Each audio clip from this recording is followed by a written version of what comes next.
yeah. Oh, wanna start it about ever it's the way you start your Saturday morning. You get some coffee and you eat some corn. We start and talk about the game today, and you can only watch it if you pay. Actually not true because this one's free, but other content is premium me.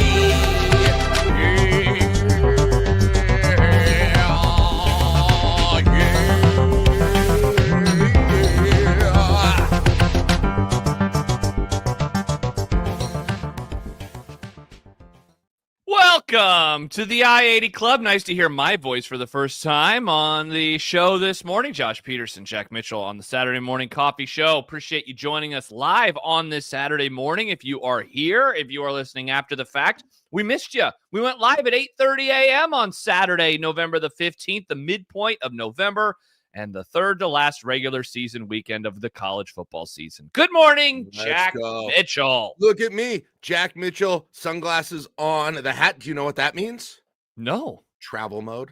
Oh, you're already in the mindset I'm road tripping. I'm out the door to Siouxland right after this. Wow, incredible. Out the door to Siouxland for the first time in years. Really? I used to own that town. I used to own Really? Sioux Falls. Wow. No, I mean kind of. Oh, okay. I mean, I went there. I was born. People forget. I'm not a native Nebraskan. That is true. You're not one of us. I appreciate you all. Well, you're not either. But no, I was born here. God, we got a bunch of. Oh, you were born here? I was thinking you were born in Michigan for some reason. No, that's my youngest brother. He was born in Michigan. Oh, yeah. Anyway, I appreciate everyone welcoming me to their state. Welcome ball, as Connor writes. Welcome ball. Welcome ball. It is a welcome ball morning. So wow. Yeah, I'm headed to Sioux Falls and very excited for that. Caleb and Josh and I are trying to figure out we'll do a basketball show, our first basketball show this week. I am sorry I don't have the time for you. What? Basketball? A podcast about hoops? Yeah, I'll do a review on the Oklahoma game and talk about the experience being there, because you and I won't be on again until Wednesday. So correct. That's true. Yeah. That's true. So, if people have missed it, we had a football show go up. I'm guessing most of our audience didn't miss it, Jack, because it's doing pretty good numbers. The football show went up with Dirk Chatlin, you and me and Dirk. I got a text. I'm going to read this text to you before we get going, because I think you're going to laugh at it pretty hard. All right. Where's it at? I didn't know I needed the banter between Dirk and Jack in my life. People are saying they enjoyed you two going after each other. We have a relationship. Dirk and I do. Sure. That maybe he and I should do our own show where we just snipe at each other the whole time. You're leaving me to start the I-85 club with Dirk Chatlin. He does numbers, Josh. I'm not gonna lie. People are like, Dirk is talking. He is in the Dirk. It's the Dirk Michael Sam vortex. Sam McEwen has an opinion. I'm going to download the podcast. Michael Severe said something about Nebraska football. I'm going to download the podcast. That's what people do. Dirk Chatlin says something is bad. I'm going to download the podcast. That's exactly right. People want to hear him. They want to hear his word. People love the Nebraska media, despite everything they say, or the former media. They love it. Especially the scribes. There's no rock stars like the scribes. Yeah, what is that? What is it about us in radio? I mean, I guess Michael is former radio. They love Michael. That's true, but he's something about the writers that they just dig. They really do. Like nobody does that for us. Nobody's like, oh God, I gotta hear what Jack and Josh think about. They don't even do it for TV. They're not like, what's Andy Kindy think about the team? I gotta download and watch this podcast on YouTube. I mean, no offense, Andy Kindy, but do they say that? No, that's what I'm saying. They don't say it. Oh, yeah, they do. Okay, yeah. That was not a diss, Andy. It felt like one. It felt no. It was. Andy is one of us. Andy is like us. There's something about us. We're not in the elite level that those guys are. Yeah, that's true. I don't know what it is. You think about it. It describes in the elite group of Michael's been Sam started about the same time as me. Dirk started about this. I mean, they don't even have all this like different experience or longer experience, right? I don't know. Yeah, same amount of Just experience. smarter, better takes. Dirk's gone, so you actually have more experience now than Dirk. He's gone laundering money across Nebraska. People are wondering. We're not going to say what we know. We're just going to say we don't know if it's not money laundering. That's all we're going to say. That's what I'd say. So yeah, the podcast was really good. Go check that out if you haven't had a chance to do so. At least go like and subscribe on the YouTube page, and maybe drop like 4 comments and help out with the algorithm. Big Ten Breakdown also went up yesterday with Ben Stevens, getting you ready for the weekend. That is a couple hours, 2.5 hours away from starting. And Jack, it's starting with the return of ESPN to our televisions. You and I, YouTube TV subscribers, and it is back. I have College Game Day on my television at this exact second. Amazing.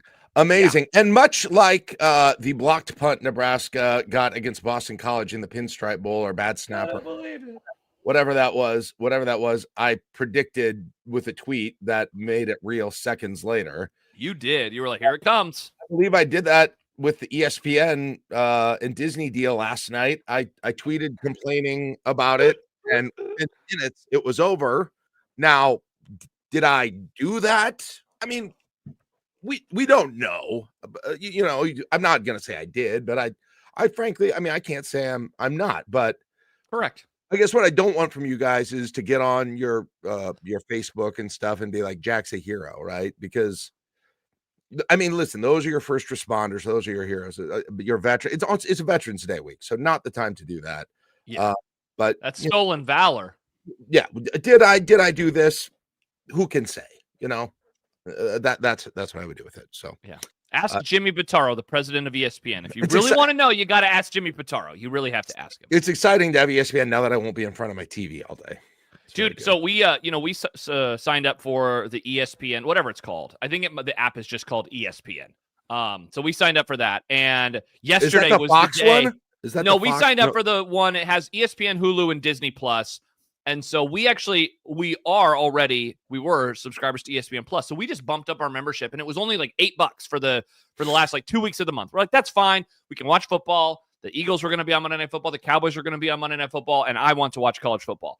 Yesterday was the day that it was going to renew. And I told Riss on Thursday, I said, watch, we're going to get charged, and then it's going to get announced. And wouldn't you know who won the pony? So we now have that membership for another month at Did 30, you do whatever this? Did you and Riss do this? Did I jinx it? Perhaps I jinxed it. Again, people are asking these questions. Is Jack a hero akin to firefighters? People are asking. Did I do this because I am a horrific jinx? Again, people are asking these questions. I can only answer them in ways that I know how, and that is I don't know. Josh, I want to start the show with something special today. Okay. Do you mind if I take a couple of minutes and do this? I would love to. Is this an unboxing video? These usually do numbers on YouTube. Yes. Do I need to change the title? Jack unboxes something heavy. Yeah. Oh, I should just wear this sticker around. Nice. Which, by the way, either I'm really strong or it's not. Yeah. So Josh knows this. I do a little skimming on the I-80 Club, and don't worry, it's not unfair to Josh. Yes. I mean, the more important question is it fair for your wife? Okay, yes. Is it? And she doesn't listen to the show. Yeah, she's upstairs, but she doesn't listen to the show. Don't tell her. I should start skimming too. My wife's listening right now. Just kidding. Just kidding, honey. I take 98% of our revenue from the I-80 Club, and I put it directly. You college call fund. Me dad of my son's college fund, right? I put it and once we finish that, it'll go into my daughter's college fund. Okay, so that's what this goes into. That said, sometimes the number is like, say $327, right? And I'm like, well, it'd be nice to just put a round number in the college fund, right? Yeah, right. You know how like in $300. $300. It just looks better. I think the banks like that more. It makes it easier. Your wife likes it. Oh, that's fun. They're making a round amount of money every single week. It makes it much easier. I am using a 529. Thank you, MK, but we're not using that. Never mind. But yes, we are. Thank you. I appreciate the advice on YouTube. But that said, It's like in Office Space, they skimmed off the penny, right, on all of the and eventually it builds up, Yes, very quickly it built up. Spoiler alert. And so I might have kept a Venmo account that usually has between $20 and $120, $0 and $120 in it. That's the best part about it. So you can see, I'll take my money out. Jack will take his money out, again, the round number. And then there's always this little tiny amount that goes to Venmo every single month on or around the 1st, every single month. And this is for transactions. Uh-oh. I just illegal don't wanna, transactions. I just don't really want to have a family talk about them. Nice. Hey, what's this? What? And you're about to find out why. Yeah, what's in the box is what your family would be asking. What were you buying on eBay, right? What were you sitting with Josh trying to record the Groin Kick Chronicles, and while you wait for Ian to set up the audio, did you buy 3 hats on eBay? Yes. That's kind of Now, real quick, before you open it, or as you open it, does your wife never ask you, like, hey, where did that hat come from? She doesn't know what hats I'm wearing. She doesn't know about hats. She's never even heard of hats before. I got 5,000 hats. Like, she probably. I guess that's true. She doesn't. I feel like if I suddenly had a new hat, Riss would be like, where's that hat from? Well, that's good. That would be a fun game. Ask my wife to name Jack's hats. How many hats can she name of mine? The I-80 Club would probably be better. This is not going to be a great bit because I don't know that I'm able to open this with my key. Maybe you need to reach out to your wife and ask her to bring scissors downstairs. Hang on. Don't hurt your microphone. Or your camera, rather. I'm getting a new one. All right. So I wanted to show my new purchase. Now we're really going to learn how strong you are. Oh, yeah. You like that? Empty water bottle. I was going to say, did you already break something? Packing material.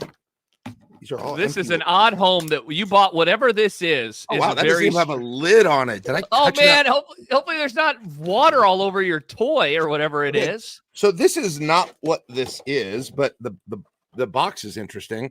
It's a shack. This is not what this is. Oh my gosh, you bought a shack ornament? No, I didn't. This is not what this is. God, your wife would definitely notice if there was a shack ornament on the tree. This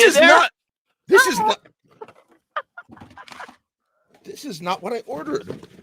Wait, they sent you the wrong thing? Yes. A Hank Aaron Christmas ornament? What the hell? Oh God. This is like getting the freaking another shack ornament. What in the world? This is not the plan on this bit. This is not the bit. Magic Johnson? What's that? A Magic Johnson ornament? Oh my gosh, this is incredible. I didn't order this. Matt writes in the Discord, Jack getting scammed live on the air. Josh. Jack? I know it's a little early, but yeah. Merry Christmas. Oh, look at that. Emmett frickin' Smith. Let's go. Wow, thank you, Jack. Well, you're going to leave a sternly written review on the user page for this eBay human being. Am I right, Jack? What was that supposed to be? Something that was less valuable than this, I'm sure, actually. I like that you got 2 shacks. That's exciting. 2 Shaquille O'Neal ornaments. There's a guy from Tucson. Oh my gosh, that is so great. I ordered a set of plastic stadium cups from various Husker facilities over the last my gosh 30 years that I was just going to unbox for you all. And instead you got ornaments. And instead I got this crummy shack ornament. God, that is awesome. That is an all-timer. By the way, without any actual NBA logos on it. Yeah, they must not have had the rights to it. This one does, though. This one. Connor quoting you, a guy from Tucson. Keena says, Jack, please give all these away as prizes for Big Red Overreaction Bingo. Not a bad idea. We could do a game. We could build a game out of these prizes and give them away to our subscribers. What in the world? Gosh, that's so funny. Is that a scam or is that a mistake? It's a weird scam. It's like when you go to Popeyes and you order the 3-piece and you get home and you have a sandwich and you're like, "Oh, Popeyes, I got the wrong order again." Like you just got the wrong order, I think is what went down. Yeah, very here disappointing. delivered on Monday, November 3. This says. Yeah, I'm looking at. Jack Riss says someone hosting an NBA podcast is opening his ornaments on air today and having the most confusing time. 100%. Let's do the unboxing, everybody. Here we go. Look at the Shaq ornaments. What is this? A cup from the 1994 Nebraska football team? Who gives a shit? Oh my gosh. Okay, so I'm sharing my screen right now, and this is what I was supposed to get. Yeah. Look at there's a Kansas one in there. Why? I don't know. Look at that. Look at that. Look at that one on the left, the Vanny Center one over there on the second to the left. Just freaking look at those. You guys remember those? There's a gymnastics one. So, Jack, did you look at the hit rate on this person? They're cool 100%. Are you about to knock down this person's rating on eBay? Oddly, said there's other items. I wonder what other let's see. Well, ornaments, absolutely. Absolutely some ornaments in there. Vintage lot of 7 small horses toys. Whoa. Well, here we go. It's a bummer you didn't get that. Well, look at this. The page never did update, by the way, Jack. It's still showing the cut for whatever reason. Okay. Yeah. All right. Yeah. I was just pulled up. I shared the wrong one. Anyway, I found a Randy Johnson Cy Young winner. Does it come with an exploding bird? Yeah, that would be a cool ornament. I don't know. That was disappointing. I mean, funny though. In some ways, people will probably enjoy it more, but I paid. I think so. $25.25. Here's a fun question. Thank you to our subscribers. If I was, if my wife did discover that I purchased this, would she be more happy or more mad that I got these Christmas ornaments of? She'd probably think this makes more sense than what I got. I was going to say, I mean, you can put this on the tree now, Jack. Like it's going to look pretty good in a few weeks when you put the Christmas tree up. Hey, Megan, I was thinking, and hang with me on this. We do an NBA themed tree this year. What do you think? What do you think? Christmas is big on the NBA is big on Christmas. It is. People forget it owns Christmas until the NFL came along and ruined that. Adam writes, I'm going with total apathy. Yeah, that's probably her response. David says, Jack's version of If I Did It. Nice. You're like our own O.J. Simpson, Jack. This is very exciting. Exclusive Fleer Skybox trading card inside. Is that true? A Magic Johnson Fleer. Is this worth? I mean, the price on this says $14.95. Whoa. You could sell these. You could make some extra money there, Jack. It's a Hallmark. I mean, whoops. This could be this. I might be able to retire. We'll see. Wow. Very exciting. Anyway, sorry about that stupid. Welcome in. It's the Saturday morning coffee show. You can tell there's no game this weekend. I think people might have been able to figure it out by this point in time. It's been a week around here, Jack. John said something to me on Unsportsmanlike Conduct yesterday that made me realize, like, wow, going into the UCLA game, I thought Nebraska was going to lose, and the discourse this week could have been in a much different place, but instead they won. And it's been I think it's been a fun week of conversation, has it not? With the quarterback situation and what's going to happen next. And can they go 9-3? Can they beat Penn State next week? This has been one of the more enjoyable weeks of the last few seasons, at least from a content creator standpoint. Even if they didn't lose, let's say Dylan didn't get hurt against USC, but they still lost. And then they went in, they went into UCLA and beat them. But Emmett didn't have like a historic game. Like, what would we be talking about this week exactly? What exactly are we talking? Let's say Emmett had, 23 carries for 70 yards, no touchdowns. Like, what are we doing this week? Give me topic number 1 for this week. Well, I mean, I guess it depends what happened in the game, but Yes. Yeah. Somebody said it last week or before the UCLA game. And that was like, I'm just more excited. I think I mentioned it too, being more excited because didn't really know what to expect for the first time, whereas I think we've gotten used to Dylan Raiola for better and for worse over the course of the last couple of years. And so what to expect from him going into a football game. It made last week exciting, and it makes the Penn State week, I would say, also exciting because, Jack, like, is the offense going to play that well again? I mean, I don't think so. Could they? I mean, I guess. Could Emmett Johnson have another game, his, 4th in a row, where we leave saying that was Emmett Johnson's best game ever as a Cornhusker? Like, could he have another 200-yard all-purpose day, in 100%. State College? Like, that's absolutely possible, isn't it? It has given life to these last games, because I remember after the USC loss, even though the Latif thing was there, I was like, you're just in such a weird spot now, because you're not in the play. There's not even a playoff Hail Mary chance. If they had beaten USC, there still would be. But the bowl thing is taken care of. So unlike other Novembers, you're not like, oh man, can they get to 6? Like, you could argue there's very little difference practically between a 7-win and an 8-win season, right? And so like, what exactly is riding on these games, especially the Penn State one, especially Penn State, and especially UCLA, those two. I just think Iowa has its own juice to it. It's finally become people just need to admit that game everyone cares about now. And so, but you're right. I mean, like, I'm really fascinated with what can happen against Penn State.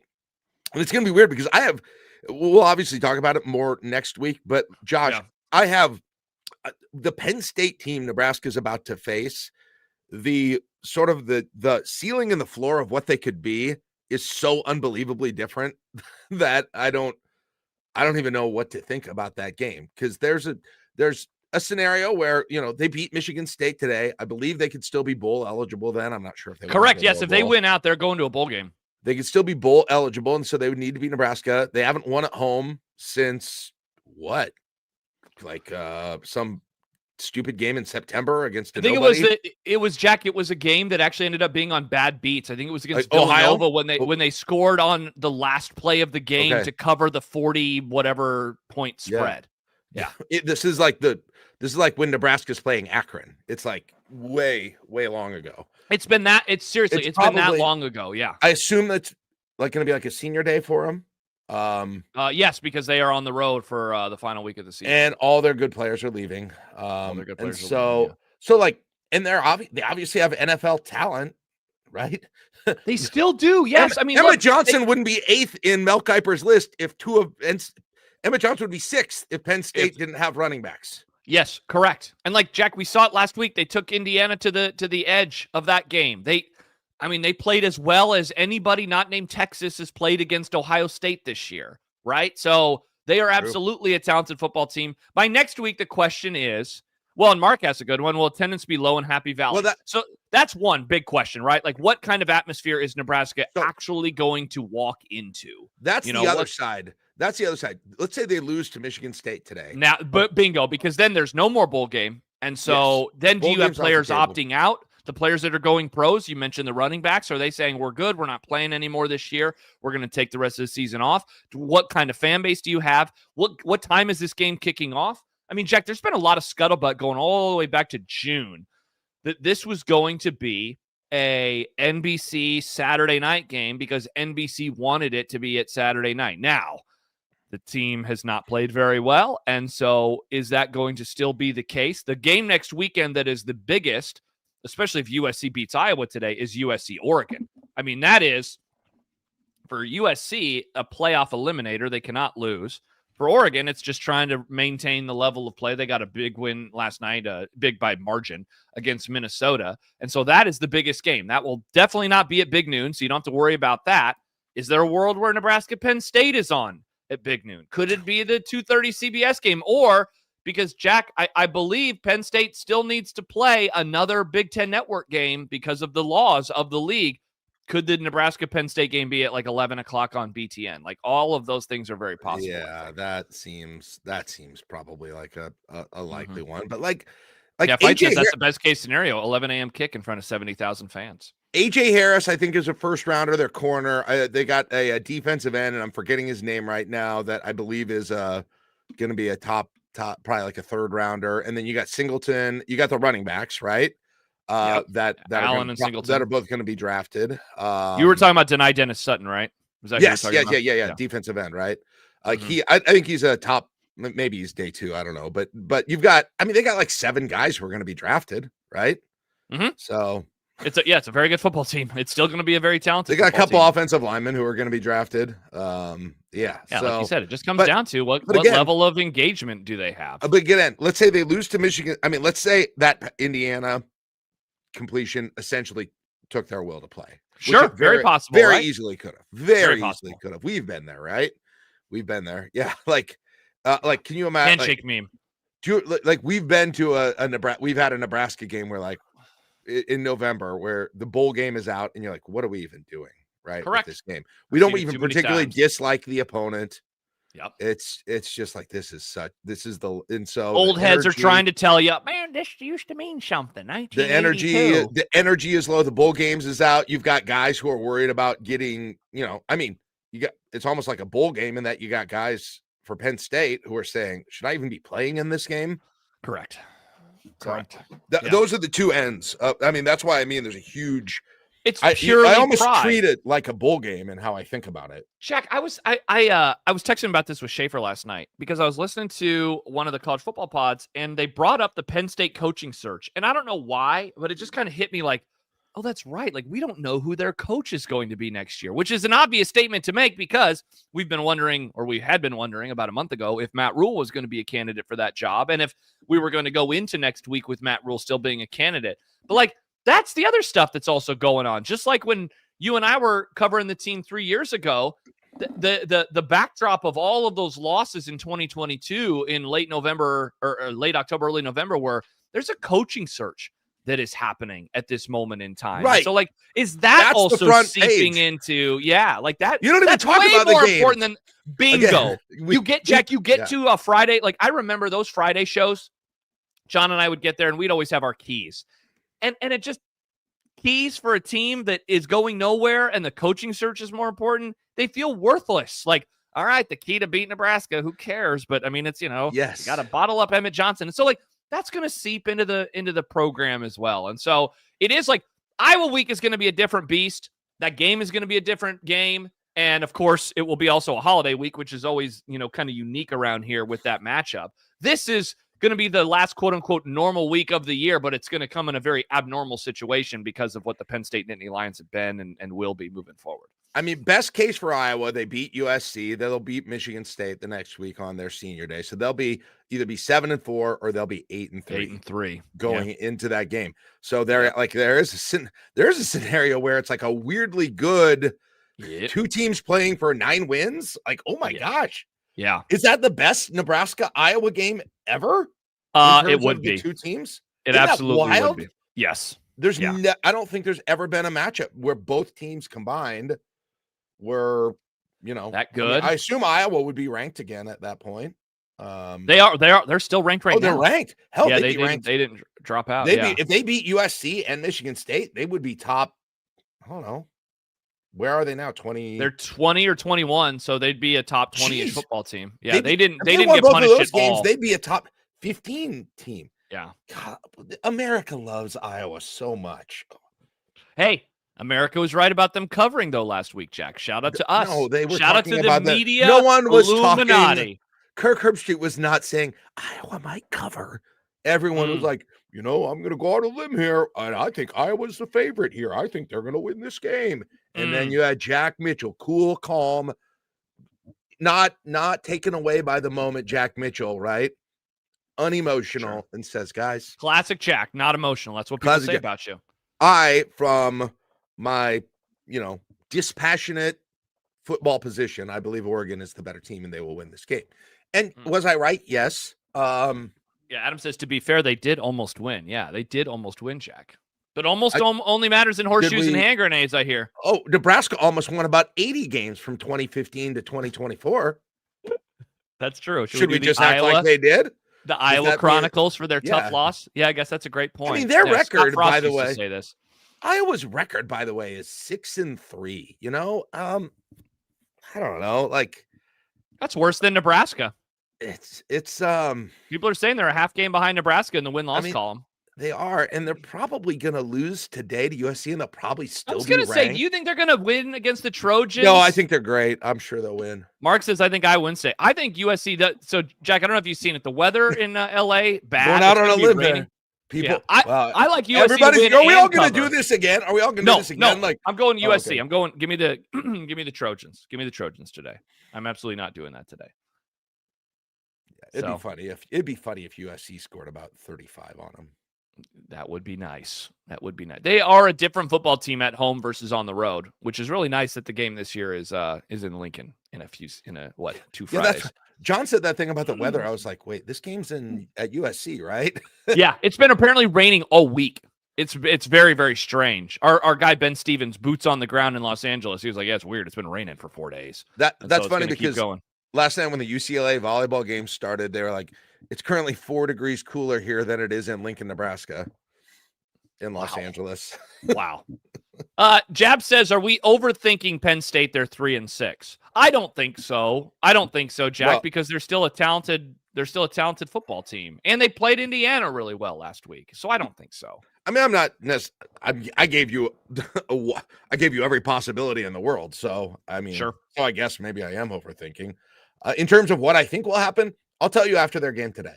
Yes, 100%. But Michigan State's bad too. That's the thing. Like they are. I think they're going to win today, and I think that they will win comfortably. And Adam says it, and we're still Nebraska. Yeah, and Fight says Nebraska's shown the ability to play to the level of their opponent. Yeah, in good and bad ways at times. So, yeah. I mean, John convinced me, not convinced me, but he showed some numbers. Like UCLA's defense is outstandingly bad. Horrible. Terrible. So I really want to see this offense that was so enjoyable and passed the test of UCLA.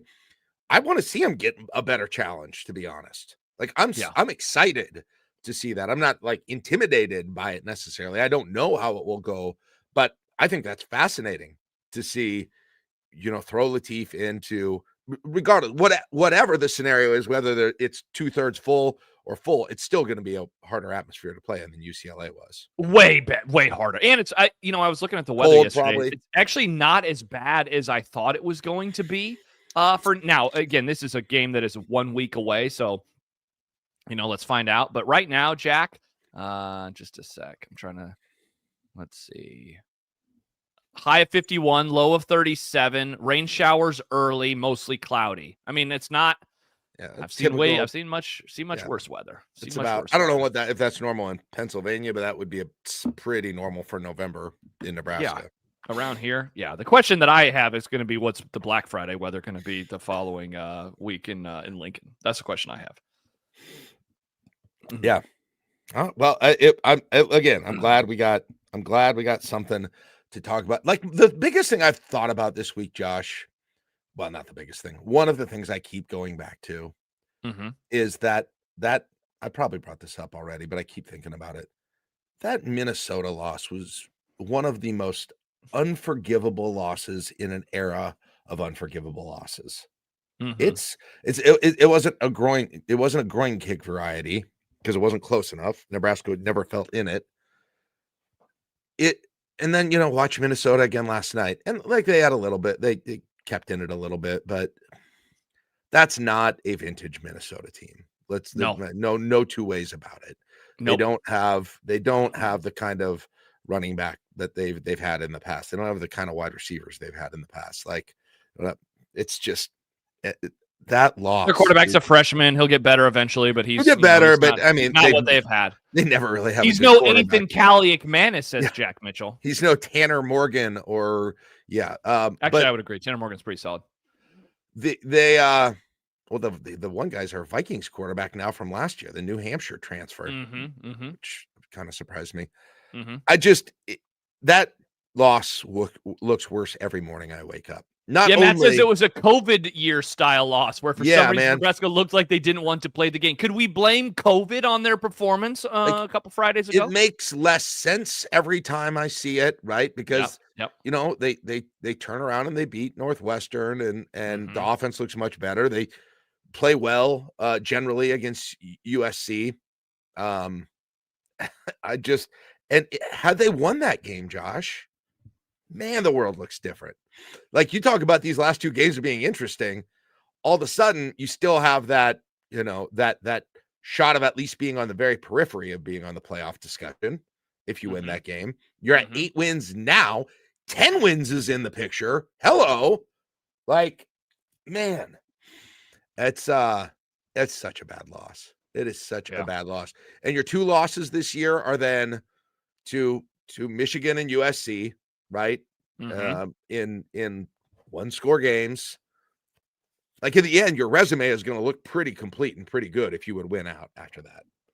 But that is just a spot on, is a real black mark. Shaq, along those lines, I mean, we talked about it a little bit with Dirk, and you look ahead now to the rest of the season and what is possible. And like they can still finish with a really good regular season record, right? 9-3. But man, you do wonder, getting into 2026 and beyond, if we're going to look back on this year as that missed opportunity that Dirk mentioned. Like he said now multiple times, he was on with Sam McEwen a couple weeks ago on their pod, on the Pick Six pod for the World Herald, and then he was on with us. And he mentioned playoff. And like, do I watch this team thinking that they are a playoff contender? No, of course not. Like they do not look like a playoff type team. But the schedule being as advantageous as it was, like, Jack, I would spin it ahead to next week. You got to beat this version of Penn State, because when are you ever going to play a Penn State team that is this bad? You probably won't ever see one again. This is the worst Penn State team, not counting COVID, because that's a pretend year. This is the worst Penn State team since like year one of James Franklin. That's over a decade ago. You are never going to get a Penn State team that is this terrible. You got the USC team that, granted, is like a playoff contender. Let's see if they get there, but still, I don't think is 2 years ago Penn State or USC, or 3 years ago USC. And then you have Michigan, who also seems to be worst Michigan. It's a worst Michigan team in a while. I mean, were they worse than last year? Probably. Are they worse? They're spinning their time, and so it's like, man, if they Minnesota, worst Minnesota team. Oh my gosh! Years. And so like that's the part that really blows, is like, dang, this is a worst Michigan State team that you're going to see. And at least they won that game, So it's like, wow, like to not take advantage of this and make a playoff push, like they're out of the playoff race with 3 weeks left in the college football regular season. Like that's a bummer, and especially that they weren't able to beat that version of Michigan, that version of Minnesota, that version of USC, and I would say it for next year. That version of Penn, like they gotta beat. I have now trying to change my tune on next week, Jack. Like I think that they have to beat them, because I just don't know when you're ever going to get a chance to play one like this again. And I mean, let's not mince words about the Minnesota game. The reason that it was so unexcusable is you feel like the reason that it got so bad was just complete ridiculous, primarily offensive, but offensive and defensive play calling.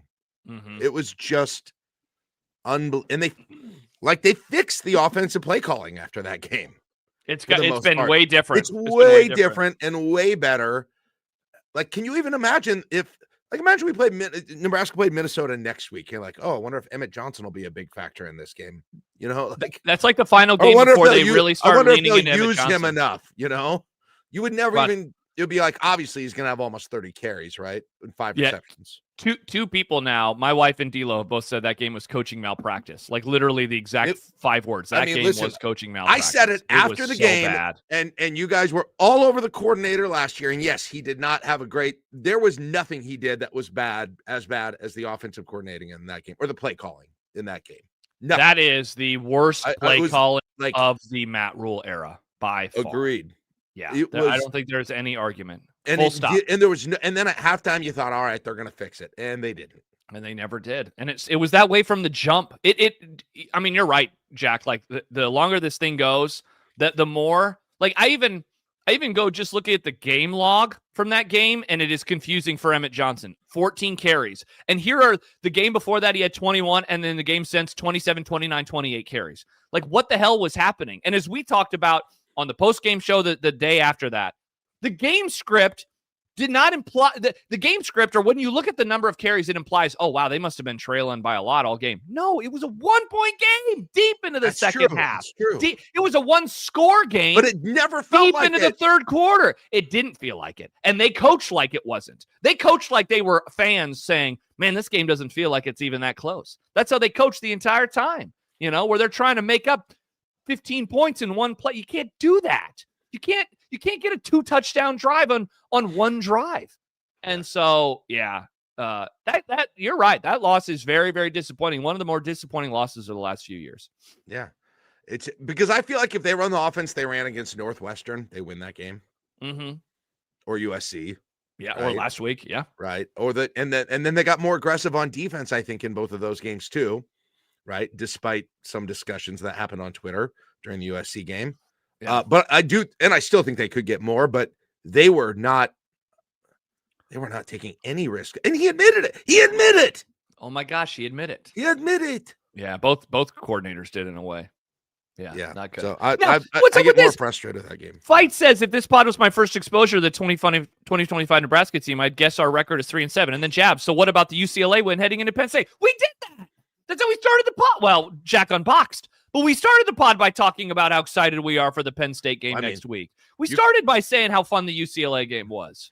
You can go watch my UCLA halftime show where guess what I got accused of on Josh's show? Being too positive. There's no place. What's going on? We just were positive. There's no level of acceptable positivity or negativity. Wow. There's no level. It doesn't exist. We were literally just doing that. I'm driving. I'm catching strays when I'm driving to work the other day, and I'm that was funny. And the call is like, oh yeah. And first of all, someone's calling the show and referring to our halftime I-80 Club show. And they're like, yep. And Jack was giddy like a little girl. Maybe we just need to remember that this is UCLA, or I don't remember what the point even was, but basically insinuating. That was Joe in Phoenix. Oh, that was the guy. Remember Joe in Phoenix? He joined us in our first season of the I-80 Club on Discord and started firebombing the entire state. So I was getting critiqued about being too positive about the first half of the offense against UCLA and after the game. Yeah. So but whatever. Listen, I am bring back Shaq, says David. as I just said earlier in the game, I am excited earlier in the show, and I'll say it again. I am excited to see this offense against a better test for them than UCLA, because 100%. I think if they can pass that, it's going to be a lot of fun, right? Jack, I feel that way about the final two games. It is so enjoyable that we are going to have lots of questions answered, and that we will not leave the regular season with any excuses for if you are a Tiffy. I think you can leave the regular season feeling very good or very bad about your opinion. I really think that because the opponents are better over the next two games. It is not 3 UCLA equivalents, which I don't know if I could have imagined a better runway. Now, it's going to be difficult, but man, I really do like that. I really do like that we're going to get to watch TJ Lateef and this offense and Emmett Johnson. Okay, here's something, Jack. I said this yesterday with John. Legacy opportunities for Emmett Johnson over the course of the final two regular season games. We have a real nice chance, or he has a real nice chance, to finish what I think is going to be the end of his career with some massive moments against two better defenses. And given that Nebraska barely beats Iowa anymore, I mean, what if he has, a super nice performance in that game versus the Hawkeyes? What if he has another 150 plus 200-yard day all-purpose against Penn State? I know we keep talking about the quarterback situation, and rightfully so, because that's going to really, play a big part in whatever happens in December and January. But what if Emmett Johnson is able to do this again for two straight games, especially against those two teams? It's going to be really fun. Yeah, absolutely. It's like we said at the outset, it really sets up for a more fun end of the season than you would normally have when you're kind of in this no man's land between playoff and bowl. And you're stacking wins. So I don't know. I just listen to the degree of mea culpa is necessary. I just watched Minnesota last night. I realized Nebraska could be in the playoff race because USC is. And it frustrated me that game was it didn't feel like the other losses, and you could really have a different feeling about these next two games. But nonetheless, I won't mention it. I won't mention it again. Maybe they wanted to hear more. You know what? Maybe people haven't heard much Lateef versus Raiola this week. Interesting. There's a topic that people haven't talked about. No one's chatting about it. Riss asks, how many all-purpose yards does he finish with? So right now, he is at 1431. He's averaging 143.1 yards a game all-purpose, which is nice because he's played 10. So, Jack, if he was able to keep that going for two more, he would be 1,700 plus in the regular season. Do you think he gets to 1,700 yards told in the regular season? 400 total all-purpose yards more to get yards? No. Beth Mullins. No, he needs to get that would be 286 to get there. 286? Yeah, I think he'll get that. Yeah. 270 to get to 1,700. I don't know. It'll be close. That's kind of right where I'd put the line. I feel like, just because they're gonna key on him. See, and that's again why, going back to what I said a couple moments ago, I can't wait to see what he does, because I mean, now more than ever, defenses know that they have to stop him. If I am Penn State and I am Iowa, I am keying on Emmett Johnson, and then I am trying to make TJ Lateef throw, and hoping that the freshman is going to make some mistakes and that he is going to look like he did at the 100% USC game versus what he was looking like at the UCLA game. And that goes back to that first play against UCLA when they ran Lateef. That was like, and they said it was a run pass option, but man, whatever it was, like it was a run from the moment. The coaches should take credit for it, because it was genius. It was, especially for it to go for 13 yards or whatever it did, right? Immediately, and then really not go back to that again. Like it was a unlike the first play of the Minnesota game. I'm sorry. Oh God. Here I did it again, where they overthought themselves and didn't give it to Emmett and tried to throw it because they thought so dumb. They would galaxy brain bullshit. But credit where credit is due. Like I think that was a great way to start the game, and I think really got them. They zigged where UCLA thought they would zag in terms of running Lateef, and that and then to throw it out of the backfield like they did, again, really well. And I think it's easier for Holgorsen with Lateef. I really do, and I think that helps, and that is going to impact what we think about happening next year. I was joking about the over discussion of Lateef and Raiola and thinking people wouldn't want to hear any more of that, but you and I barely done it. No, the crazy thing to me, Josh, is it has to happen quickly because there's only one transfer portal now.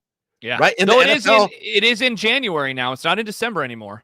Right, but it's still early. I mean, it's still pretty early. Like there's not. I mean, Raiola is not going to be healthy. I get Raiola has to. If Raiola was going to leave, which I don't think he probably is, but if he was going to, he would have to leave with a broken leg.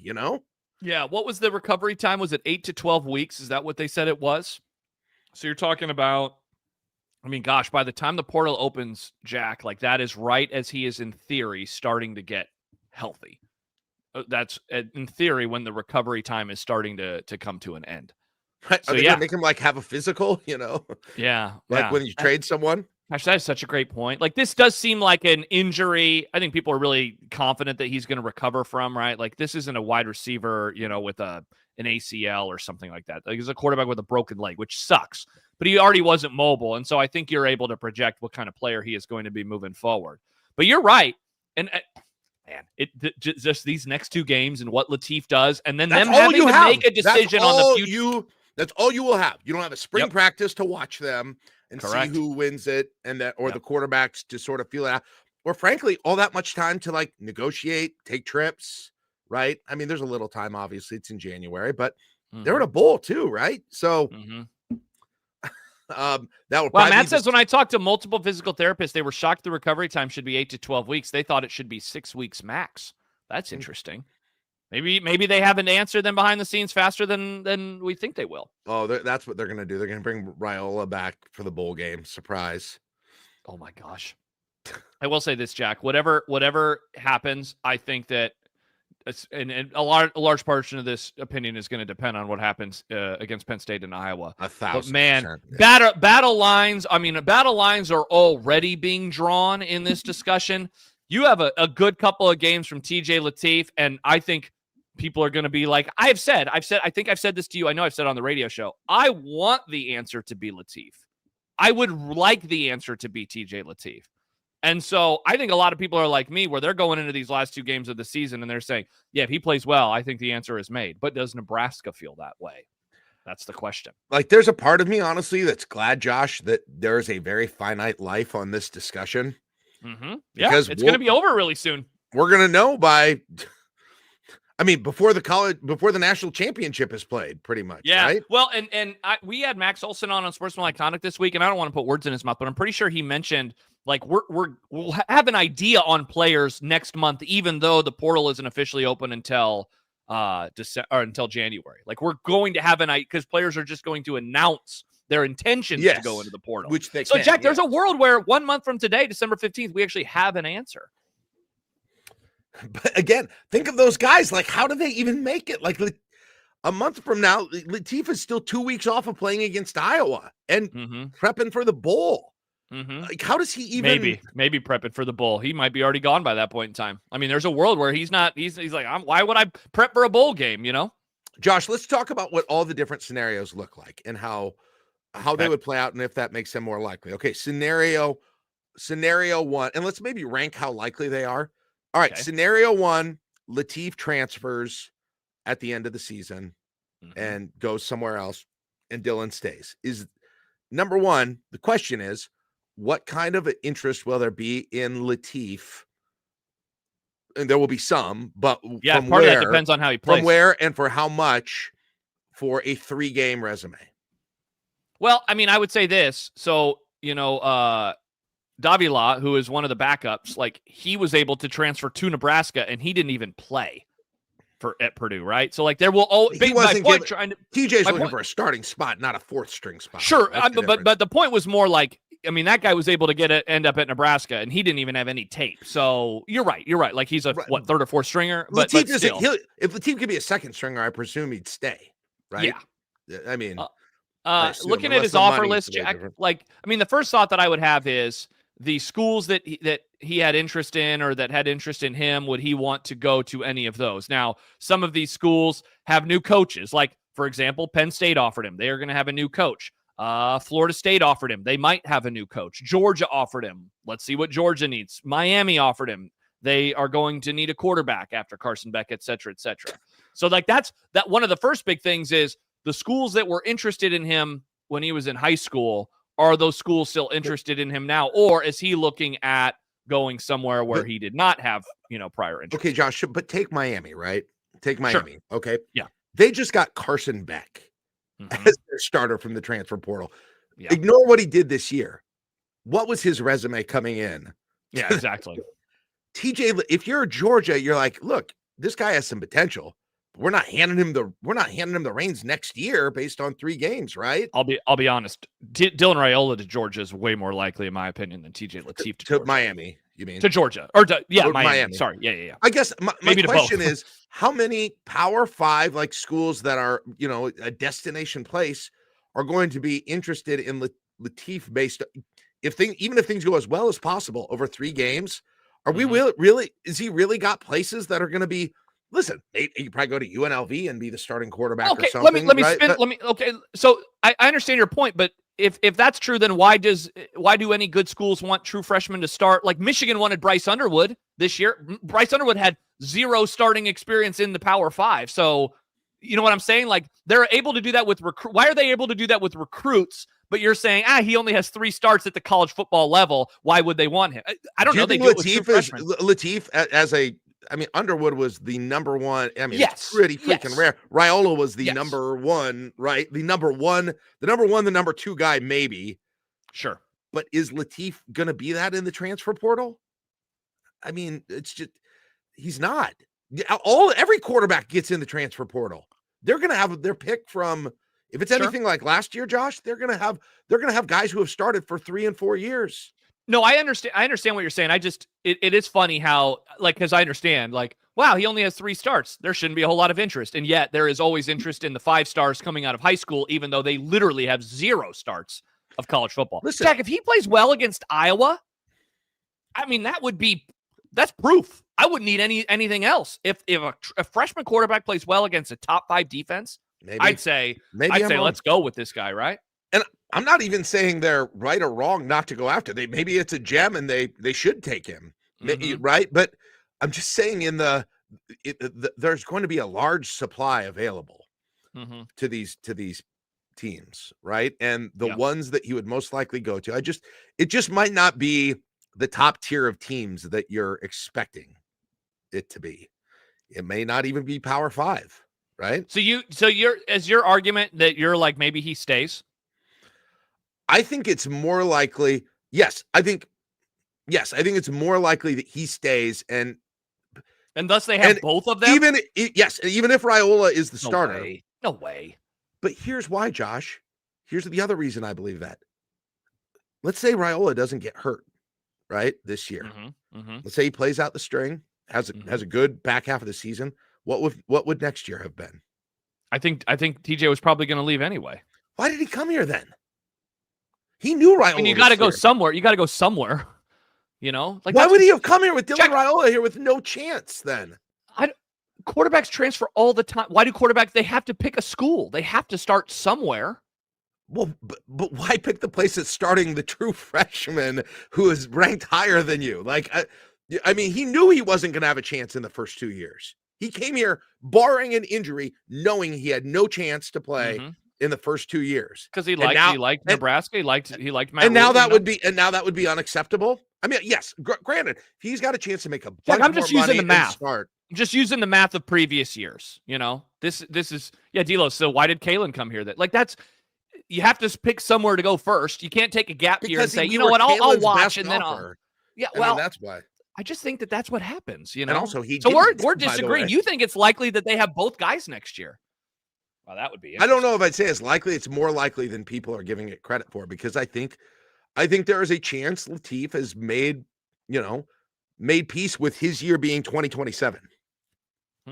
Maybe you're right.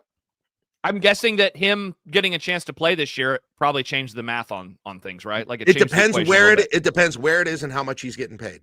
You know, if you came in not expecting to play, and then you did, and you performed pretty admirably, and suddenly you got schools coming at you, you know, I'm guessing that probably changed the match. It might, but again, where is it? Are you going to Oregon State and being their starting quarterback, or are you waiting for another year behind Dylan and getting paid more?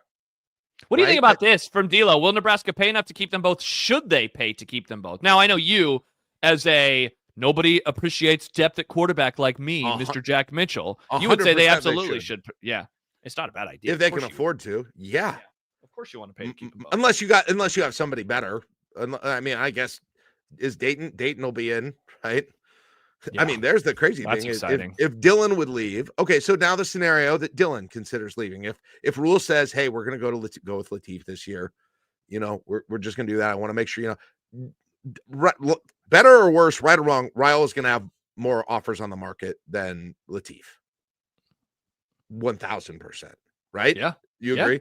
I think so. So yeah, Miami, there's one that's more like, I think he's going to have more offers to go elsewhere with this. And so what does that look like? Does Dayton still come here if Dylan doesn't come here? Of course not. Okay. Then all of a sudden, what is your quarterback room for next year? Then you just go get a poor. I'm not.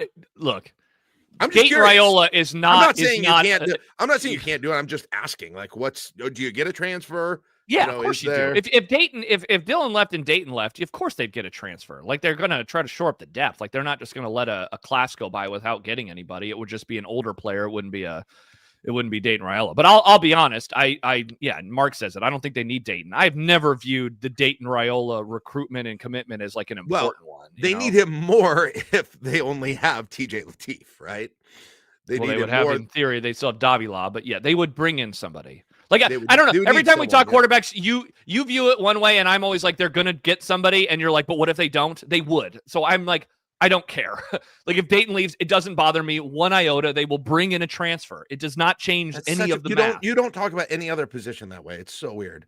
No. It's so weird. You just like, Chuck, why would I care about the fourth string quarterback? It doesn't affect my thinking. Dayton is not a second string quarterback. And who is? A transfer. You know what your attitude does? It gets us the backup situation to Emmett Johnson right now. Here we go. See, we're already doing it again. This is so dumb. This is so dumb. This is so dumb. If it's not Dayton, Jack, they will bring in a transfer and they will be fine. That is what they will do. They will bring in a transfer and they will be fine. Dayton is not. Why is Dayton the harbinger? Oh my gosh. It's not Dayton. It's any. I'm not.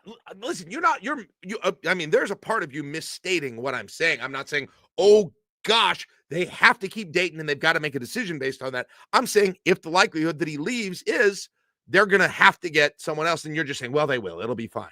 They will, and it will be fine. All right. Why wouldn't they, Jack? What's the argument? What's the argument for them not bringing in a transfer? Why would they not bring in a transfer? I'm not saying they wouldn't have a body there and just say, well, we can't play. My team's out there with no quarterback. I'm saying they wouldn't have good depth, perhaps. I hope they're able to get someone in that situation that is going to provide depth, solid depth at that position. I know you don't care about depth. No, I don't. I care. I just don't. I'm not worried about you don't it. Care about that? Yeah, you don't worry. This is the only position where Josh doesn't worry about depth. We talk all summer about running back depth, and that's fine. That's good. That's cool, right? Yeah. And how Nebraska should have been more active Because the backup running backs are on the field a lot more than the backup quarterback is. Okay.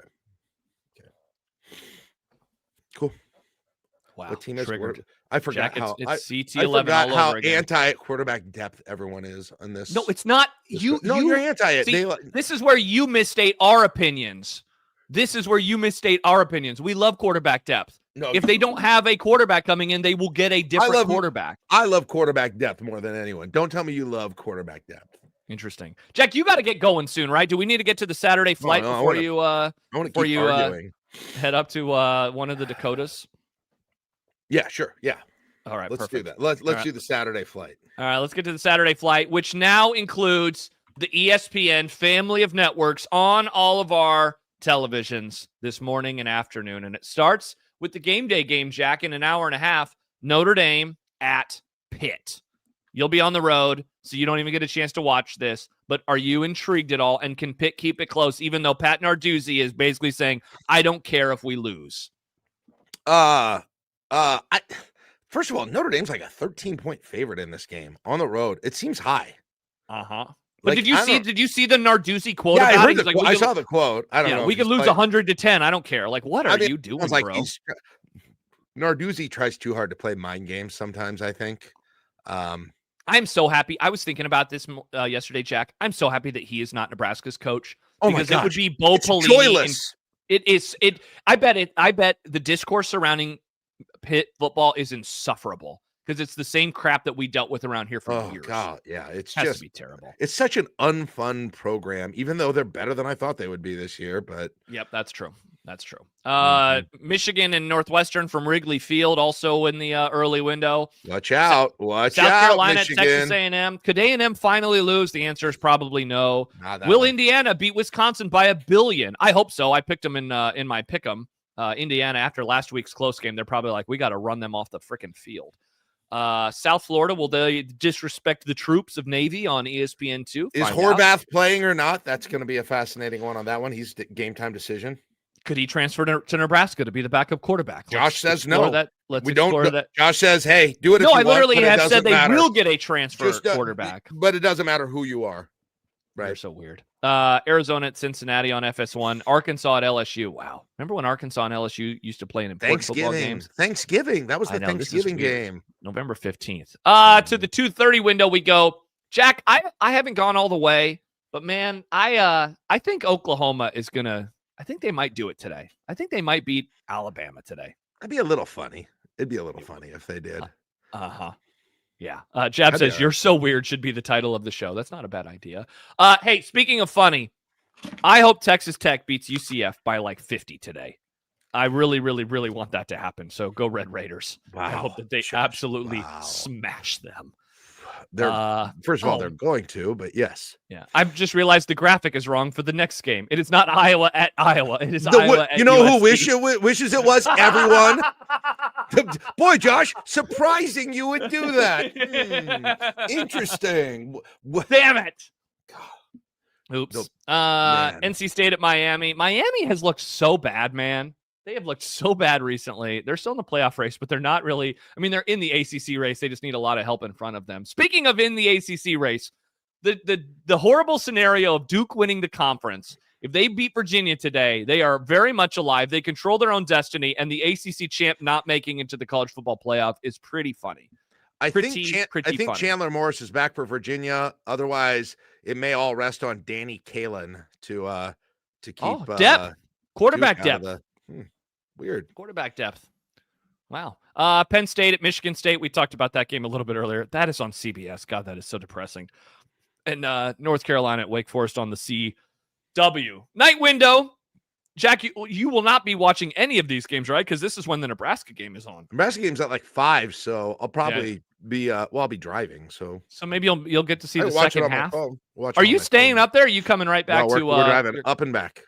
Oh wow. All right, that'll be quite the trip. Texas, Georgia. I would love to see Texas pull this one off. I don't think that they will, but I would love to see it happen. I think they'll Texas. think they'll cover, though. Florida, Ole Miss. I wish this game was at the Swamp, just given all of the Lane Kiffin to Florida rumors, but probably for the best for Ole Miss that it's not. Utah, Baylor on ESPN2. Purdue at Washington, one of these games, Jack, where I looked at it and said, why is there a non-conference game in November? And then again, I remembered Washington is a Big Ten team now, which will forever be weird. UCLA at Ohio State. No Nico Iamaleava tonight for the Bruins, so that'll be a bloodbath. Yikes. Bet they wish they had some quarterback depth. They probably do. Virginia Tech at Florida State on the ACC network. Mississippi State at Missouri. Who is UCLA's backup quarterback, Jack? You very much care about quarterback depth around the country, so I know that you know all the backup quarterbacks. It's Who is fine. their backup? Whatever it is, I'm sure they're fine. You know, I'm sure they did. Whatever they did, I'm sure it worked, and it's great. You know, that Nice. I don't even need to. Nice. And then, by the way, people are wondering, I thought Nebraska was at 6 and not 5 o'clock. That's what Jabs is saying. I was giving an estimate. I don't know. Oh, perfect. You'll be fine. 6 o'clock, it'll be halftime, maybe. TCU at BYU on ESPN in the Sickos window. La Tech versus Washington State on the CW. Weird. Boise and San Diego State, Wyoming and Fresno State, the games that we will be watching tonight. You'll be on your way back, and maybe you'll be BYU home a late start? Is BYU a late start? Yes, that was in the that's like a 9:15. You might be home by the time those games get going. Not by the time they get home. I'll be home by midnight. Oh, they could still be maybe fourth quarter. All right. Maybe. Well, All right, good. Jack. Safe Glad travels. to unearth some arguments that haven't surfaced for a full year. Hey, you started the pod by unboxing ornaments, and then we ended the pod by unboxing old arguments. I want to thank you for watching the show today. This is Shaq. Hey, hook us up with a like and subscribe on the way out the door. I hope we have a Merry Christmas. Thank you for. Is that your Shaquille O'Neal voice? Is that what that was there? Yes. Nice. We appreciate everyone for joining us. Charles, we do these pods. Basically, there's a pod every day, pretty much on the I-80 Club. We would love to have you here. We'll have a before the witching hour tomorrow morning with McMaster and me. 9:30. We'll get you ready for week 11 in the NFL. Wow, that's depressing. Get you ready for week 11 in the NFL tomorrow. And then there will be a volleyball state for subscribers tomorrow night. Big Ten breakdown on Monday. And then into the following week we go. We'll have a football show. And again, if you haven't had a chance to check it out, Jack and I highly recommend the Dirk interview. It was really, really fun, especially when Dirk left multiple times during Jack's questions. Those were the funniest moments. I wouldn't say I highly recommend it. I'd say I recommend it. Oh, okay. Perfect. All right. Mostly we recommend. Mostly for, my questions that Dirk wouldn't listen to. D'Lo says content. Indeed. Yeah, so go check it all out. We appreciate it. All right, Jack. Safe travels up to whichever Dakota you're going to. Everybody tell me the game's at 6. You know who the one person who's not surprised I didn't know the exact time? Josh Peterson. Josh knows how my mind works with times, which is not normal. Yes, that's true. Which is not remembering specific time. I just don't. My mind doesn't remember. Yeah, speaking of times, even John told me yesterday that when he left the station that you were like, talk to you at 2:50 today. And I was like, what? I didn't say that. He was like, I'll talk to you at 2:50 on the show, 2:50. Did not say that because I knew I couldn't. I've never. Fascinating. Okay, now that's a lie. That's what he said. John, he literally said that. I was like, that's weird. You just made that up. That's unbelievable. That's unfortunate. Well, you'll be hearing from me. Nice. Patreon.com/I-80 Club if you'd like everything we have to offer, including all the pods ad-free. For Jack, I'm Josh. Enjoy the football today. Enjoy ESPN channels being back on YouTube TV. We will talk to you next week. Bonus pod coming your way on Wednesday night. Bye-bye.